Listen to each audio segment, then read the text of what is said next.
Hi friends, it's been a while I uploaded any video, so let's see the new one.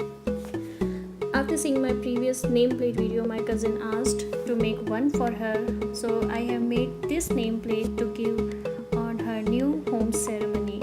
I hope you will like it. So guys, please like, share and subscribe my channel and hope you will enjoy watching it. So let's begin. I took 3 plywood boards and cut them into 3 different sizes. Then I added the hook on the back side of one of the board which I wanted to be on top.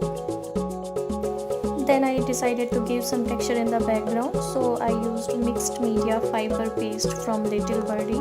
I bought it from Itsy Bitsy. I applied the paste on all 3 boards and left it to dry. Once it is dried, it gives a beautiful texture like this. I wanted to have some flower pattern on it, so to make the design I used acrylic wall putty. It comes as a paste and I find it very easy to use to make any texture or pattern on any type of background.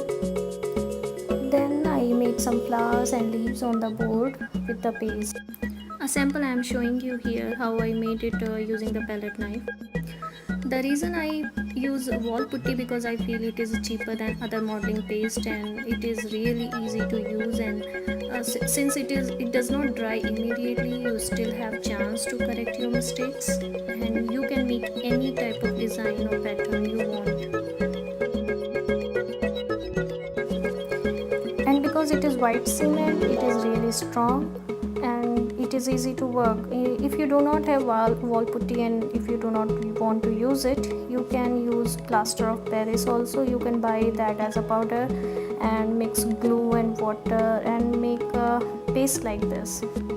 Once it is done, I left it to dry and 3 boards look like this after the design is done. Then using acrylic paint, I painted the pattern. The idea is to hang the nameplate on the wall, so I used these rings to connect these boards together. These rings I bought from Itsy Bitsy and are easy to use. You can just open it, pass through the hole and close it. It will be locked firmly. Later I decided to change the background color, so I used acrylic paint and colored it. Also gave some golden touch using gold powder dust. Boards are ready, so now time to add names on it. I used ready-made letters which I bought from Amazon. I colored them and glued it on the board.